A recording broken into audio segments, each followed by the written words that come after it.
Welcome. Myself is Amit Sharma. I am Assistant Professor in Mass Communication and Journalism Department in IMT Group of Colleges. Today we are going to discuss the most important topic of mass communication is communication. We will deal it in detail. What is communication, its concept, its meaning and its different definitions. Now, what does communication means? The word communication is derived from the Latin word communis. The verbal form of communis is communicare. It means to make common. So communication deals with some commonality. We all know that communication is a very basic fabric of society. It is the integral part of our day-to-day life. Without communication, we can't imagine a developed society.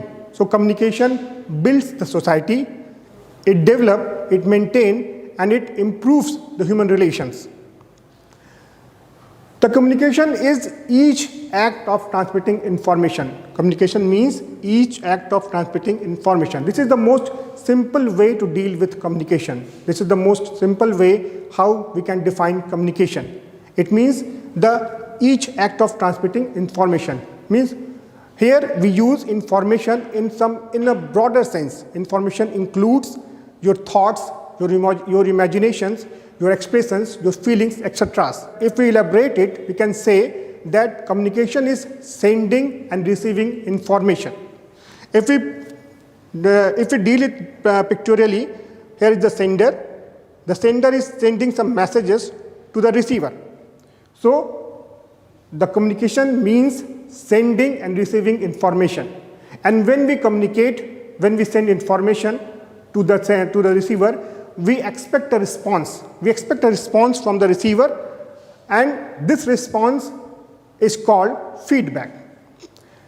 A positive feedback can only be generated when the information is well understood by the receiver. So understanding is also very important in communication. And when we talk about the understanding, here comes the common set of symbols. What does it mean? It means in which form the sender is sending the information, the receiver is understanding those forms, those set of symbols. It's like the language we use. Like I'm using English at this moment of time, and all of you are understanding this language. Suppose if I talk in Chinese, nobody knows. Those who don't know the Chinese, they won't be able to understand that language. So this is the common set of symbols that can be used by the sender and by the receiver. Now come to the definitions. The foreign scholar Dennis McQuell defines communication is a process which increases commonality but also requires elements of commonality for it to occur at all.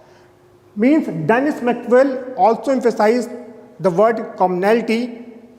It means the same thing. Whatever the sender is sending to the receiver is getting those information in the same pattern.